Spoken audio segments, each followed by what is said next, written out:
होली के त्योहार को हम रंगों और उत्साह से मनाते हैं, पर इस त्योहार से कुछ ऐसी भी भयानक चीजें जुड़ी हैं जिनका जिक्र करना भी डरावना लगता है। ये कहानी प्रीति की है। प्रीति अपनी लाइफ के एक बहुत ही अनोखे पड़ाव पर थी। अगले 2 महीने में वो एक बच्चे को जन्म देने वाली थी। प्रीति और उसका हस्बैंड शोभित गुड़गांव के एक फ्लैट में अकेले रहते थे। काम में बिजी रहने की वजह से शोभित प्रीति का पूरी तरह से ख्याल नहीं रख पाता था और इसलिए प्रीति ने अपनी प्रेगनेंसी के आखिरी महीने अपनी मां के साथ रहने का डिसाइड किया। होली से करीबन 1 दिन पहले प्रीति अपने घर कैब से पहुंची। लोकेशन में कुछ प्रॉब्लम होने की वजह से प्रीति को घर के सामने वाली रोड पर उतरना पड़ा। प्रीति के घर के सामने वाली रोड पर एक चौराहा था। उस चौराहे को पार करते हुए प्रीति का पैर जमीन पर आटे के बने दिए पर जा लगा और वो उसके पैर से चिपक गया। प्रीति ने उस पर ज्यादा ध्यान नहीं दिया और घर चली गई। पर घर के दरवाजे पर पहुंचते ही प्रीति ने जैसे ही घर की दहलीज पर अपना पैर रखा, उसके पूरे शरीर में एक करंट दौड़ा। उसे एक जोर का झटका लगा और वो पीछे हो गई। जब तक प्रीति कुछ समझ पाती, उसकी मां घर के गेट पर उसे लेने आ गई। अपनी मां को देखकर प्रीति बेहद खुश हो गई और वो उस झटके को नजरअंदाज करके उनके साथ अंदर चली गई।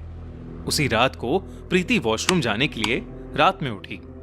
बेड से उठकर वो जैसे ही वॉशरूम की तरफ जाने लगी, उसको पीछे से किसी ने जोर से धक्का मारा। प्रीति उस धक्के से जमीन पर गिर गई और दर्द के मारे उसकी चीख निकल गई। घर में सभी लोग जाग गए। प्रीति ने जब यह बताया कि उसे किसी ने पीछे से धक्का मारा था, तो घर के सभी लोग चौंक उठे। तभी प्रीति के पापा ने उसकी बात को टालते हुए कहा कि शायद अंधेरे में प्रीति जमीन पर पड़ी किसी चीज से टकरा गई होगी। सबने इस बात को मान लिया और सब लोग सोने चले गए। अगली सुबह होली का त्योहार था। हर जगह रंग और उत्साह था। घर के सभी लोग एक दूसरे को रंग लगा रहे थे। जब प्रीति के बचपन के दोस्तों को पता लगा कि प्रीति अपने पुराने घर में वापस आई हुई है, तो वो भी उसके साथ होली खेलने के लिए वहां आ गए। घर के बाहर प्रीति के 4 दोस्त आ गए, लेकिन उन चारों में से प्रीति सिर्फ 3 को ही जानती थी। एक आदमी उसके लिए बिल्कुल अनजान था, पर प्रीति को लगा कि शायद वो उसके किसी दोस्त के साथ आया होगा। उन सब ने एक दूसरे को रंग लगाना शुरू कर दिया। उसी मस्ती के बीच वो अजनबी भी प्रीति को रंग लगाने आ गया। प्रीति ने उसका नाम पूछा तो उसने कुछ नहीं बोला और सीधा प्रीति के गालों पर रंग लगाने लगा। प्रीति को एकदम से महसूस हुआ कि वो आदमी अपने हाथों से सिर्फ रंग नहीं लगा रहा, बल्कि वो प्रीति के मुंह को मसलने की कोशिश कर रहा है। प्रीति ने गुस्से में उस आदमी को पीछे धक्का मारा और जोर से चीखने लगी। उसके चेहरे पर बहुत तेज दर्द हो रहा था। सब लोग उसके पास इकट्ठा हो गए। प्रीति गुस्से में अपने दोस्तों से कहने लगी कि उनके साथ जो आदमी आया है, उसने प्रीति के साथ बदसलूकी की है। ये सुनकर सब दंग रह गए। तभी प्रीति के दोस्त रवि ने उससे पूछा कि वो किस आदमी की बात कर रही है। रवि ने बताया कि उनके साथ कोई चौथा आदमी नहीं था। ये सुनकर प्रीति सुन्न पड़ गई। उसे पूरा यकीन था कि उसने एक आदमी को वहां देखा था। प्रीति इधर उधर उसे ढूंढने लगी, पर वो आदमी उसे कहीं नहीं मिला। घर के बाहर अब इतना तमाशा बन चुका था कि प्रीति की मां उसे घर के अंदर ले गई। प्रीति बार बार पागलों की तरह उसी आदमी के बारे में बोले जा रही थी। प्रीति की मां ने उसे बिस्तर पर बिठाया और उसके लिए पानी लेने किचन में पहुंची। किचन तक जाते हुए प्रीति की मां के पास उसकी भतीजी श्रेया फोन लेकर आ गई और उन्हें एक वीडियो दिखाने लगी। वीडियो में जो उन्होंने देखा, उससे उनके होश उड़ गए। वो वीडियो बाहर हो रही होली सेलिब्रेशंस की थी और उस वीडियो में साफ साफ दिख रहा था कि प्रीति अकेली खड़ी हुई है और उसके गालों पर खुद से रंग लग रहा है। ये देखते ही प्रीति की मां भागती हुई प्रीति के कमरे में पहुंची तो उन्होंने देखा कि प्रीति का शरीर बिस्तर के ऊपर हवा में तैर रहा है। ये देखकर प्रीति की मां बेहद घबरा उठी। वो समझ गई कि जरूर प्रीति के ऊपर कोई काला साया आ गया है। उन्होंने तुरंत शहर के एक जाने माने तांत्रिक को बुलवाया। जब वो तांत्रिक वहां पहुंचा तो प्रीति उसे देखकर गुस्से से चिल्ला उठी। प्रीति ने उसका गला पकड़ लिया और किसी अजीब भाषा में कुछ बड़बड़ाने लगी। तांत्रिक ने उसके ऊपर कुछ पाउडर जैसा फेंका, जिससे वो थोड़ी शांत हो गई और उसने तांत्रिक का गला छोड़ दिया। सब घर वालों ने उसे बेड से बांध दिया और फिर उस तांत्रिक ने अपनी झाड़ फूंक शुरू कर दी। जैसे जैसे तांत्रिक झाड़ फूंक कर रहा था, वैसे वैसे प्रीति दर्द में चिल्ला रही थी। तांत्रिक ने प्रीति की कुर्ती से थोड़ा सा कपड़ा फाड़ा और उसे जला दिया। अब जैसे जैसे वो कपड़ा जल रहा था, उसमें से नीला धुआं निकलने लगा और प्रीति के चीखने की आवाजें और तेज हो गई। प्रीति के सहमे से खड़े प्रीति को दर्द में देख रहे थे। जैसे ही वो कपड़ा पूरा जलकर राख हुआ, प्रीति की चीखें भी बंद हो गईं और वो बेहोश सी पड़ गई। जब प्रीति होश में आई तो तांत्रिक ने बताया कि प्रीति पर किसी ने काला जादू किया था। उन्होंने बताया कि होली के समय पूरे साल की सबसे शक्तिशाली पूर्णिमा की रात होती है और इस समय में बच्चों और प्रेग्नेंट औरतों को सबसे ज्यादा खतरा होता है।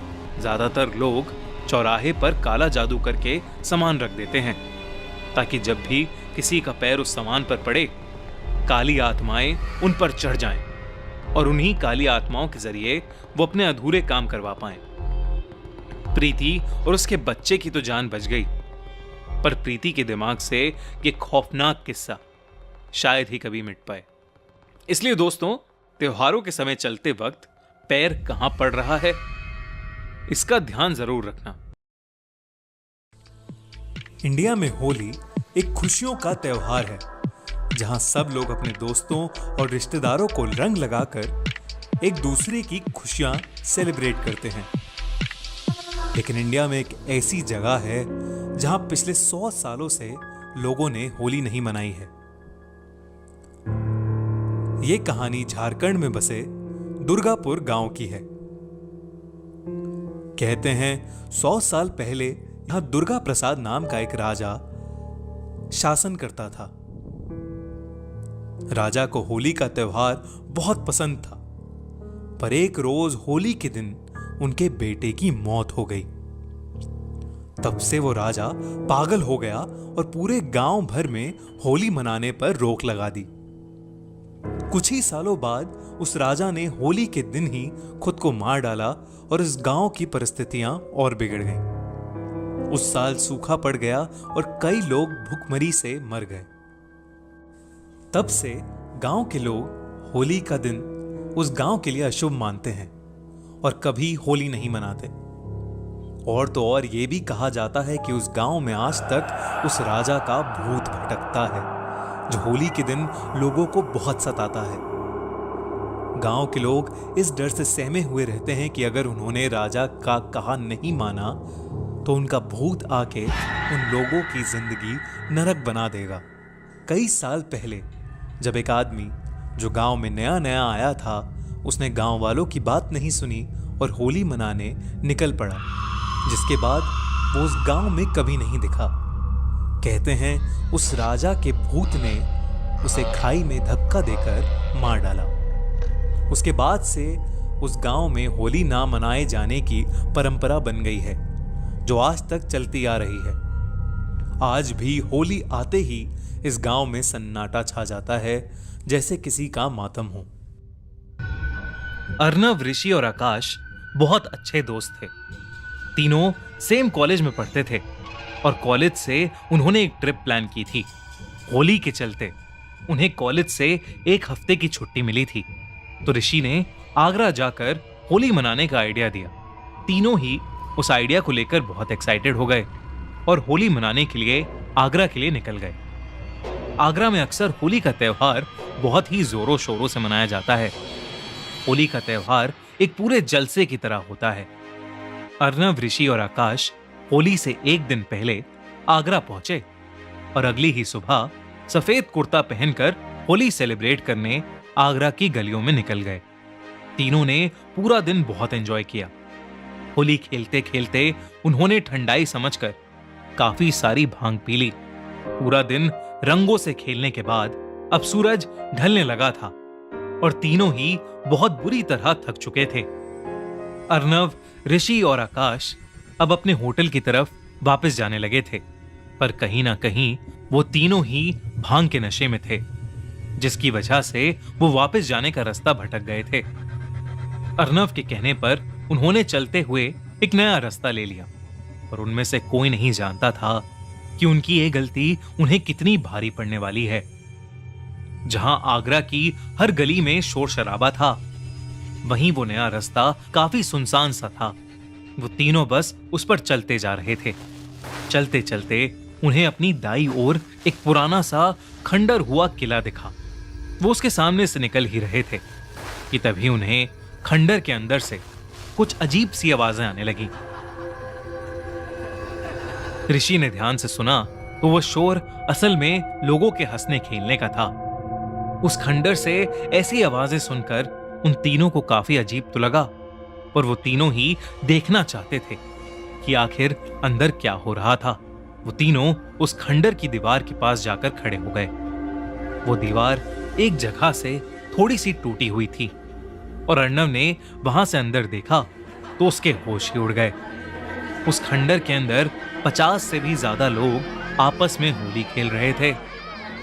किसी को भी अपनी आंखों पर विश्वास ही नहीं हो रहा था। आखिर एक खंडर में सूरज ढलने के बाद इतने लोग होली क्यों खेल रहे थे? पर इससे पहले कोई कुछ समझ पाता, आकाश उसी टूटी हुई दीवार से अंदर घुस गया और नाचते हुए उन लोगों के पास चला गया और सबके साथ नाचने लगा। उसके पीछे पीछे अर्नव और ऋषि भी अंदर चले गए। दोस्तों, उन सबके नाचते नाचते उस खंडर के अंदर अचानक से अंधेरा छाने लगा, जैसे एकदम से रात हो गई हो।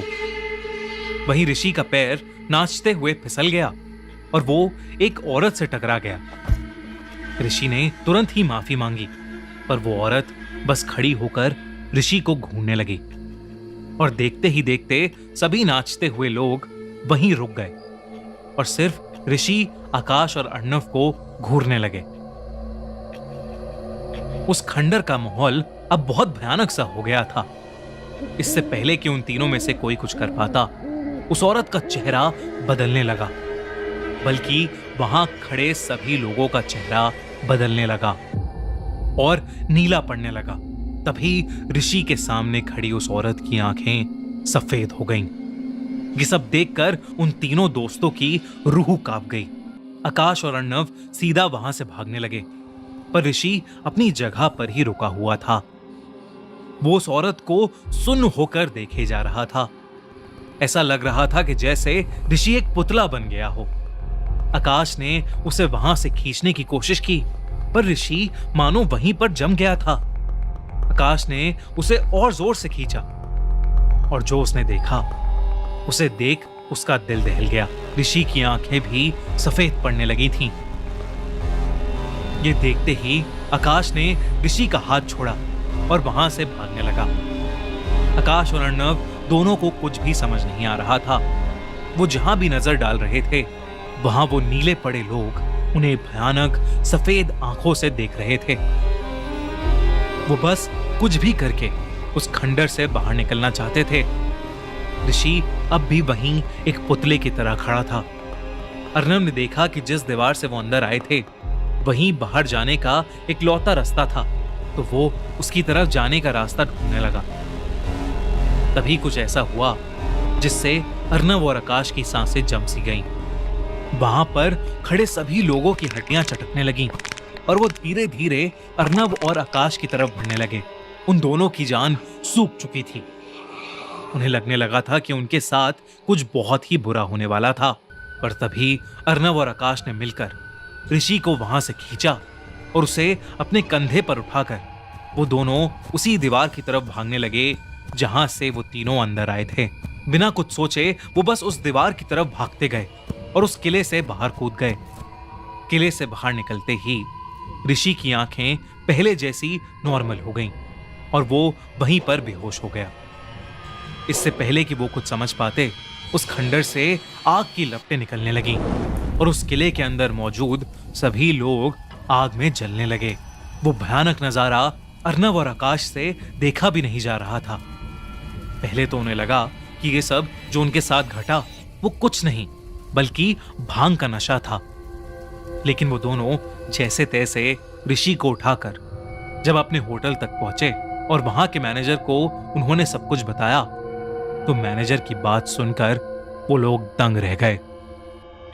उस मैनेजर ने उन्हें बताया कि जिस किले के पास वो थे उस किले में कई साल पहले गांव के लोग होली मना रहे थे और तभी उनके गांव पर एक मुगल बादशाह ने हमला कर दिया था। किले को चारों ओर से घेरकर मुगलों ने उस पूरे किले को आग लगा दी थी। उस किले में मौजूद हर एक इंसान की वहीं पर मौत हो गई थी। आज भी होली के दिन शाम को कोई भी उस किले के पास से नहीं निकलता। कहते हैं वो सारी आत्माएं उस किले के अंदर कैद हो गई हैं और वहीं पर भटकती रहती हैं। और हर साल होली के दिन वहां भूतों की होली खेली जाती है। ये सब सुनकर अर्नव और आकाश के होश उड़ चुके थे। ऋषि अब भी बेहोश था।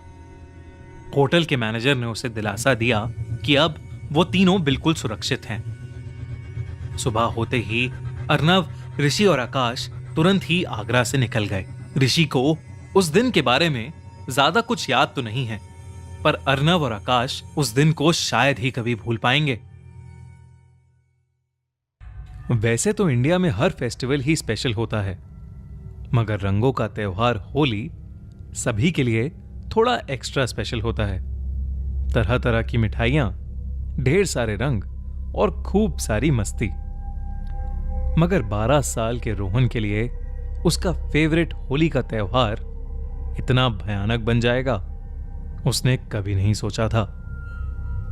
रोहन एक अनाथ आश्रम में रहता था और होली से कुछ दिन पहले ही उसे एक फैमिली ने आकर अडॉप्ट कर लिया था। जब वो रोहन को अपने घर लेकर आए तो रोहन घर के अंदर जाते जाते रुक गया। उसका ध्यान घर के पास वाले गार्डन की तरफ जाने लगा, लेकिन तभी रोहन की नई मॉम ने उसे अंदर बुला लिया।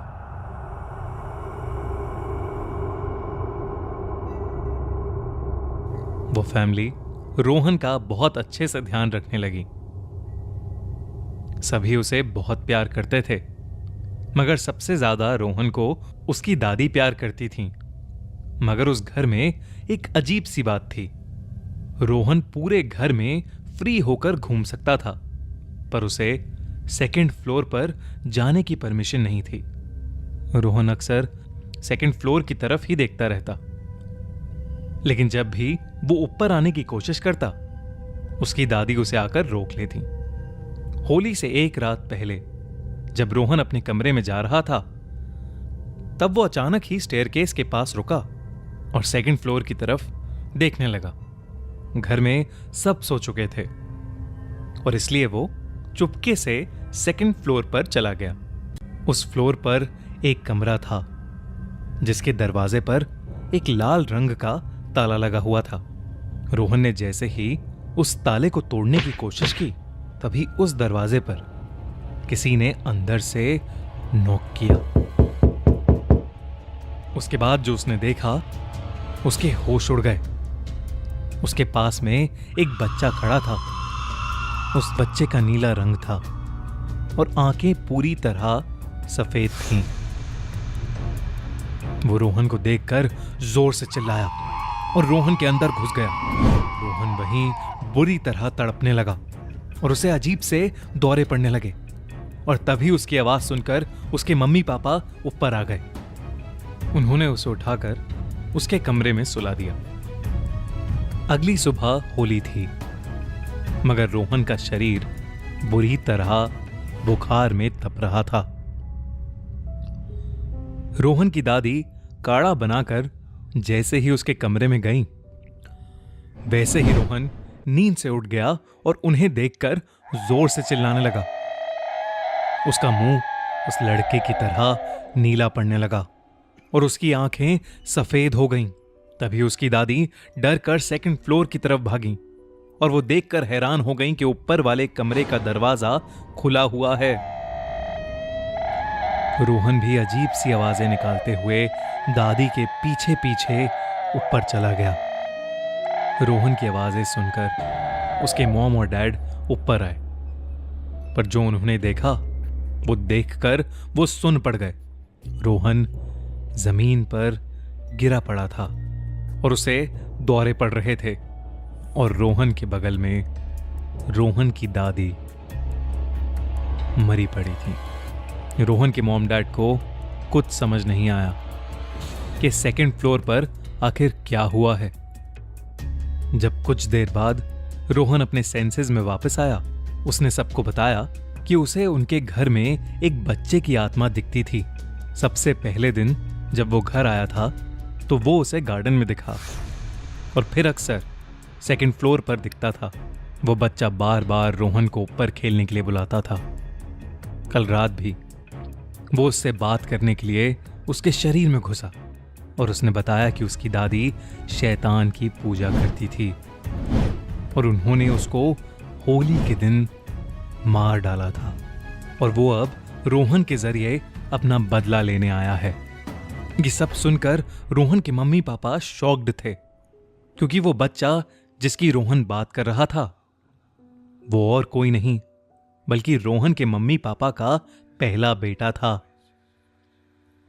जो अचानक 5 साल पहले होली के दिन गायब हो गया था। उन्होंने उस दिन के बाद अपने घर में अपने पहले बेटे की आत्मा की शांति के लिए हवन कराया और फिर वो रोहन को लेकर हमेशा हमेशा के लिए उस घर से कहीं दूर चले गए। मगर आज तक रोहन उस भयानक होली को भूल नहीं पाया है। एंड सभी को हमारी तरफ से अ वेरी हैप्पी होली। हमारा चैनल खूनी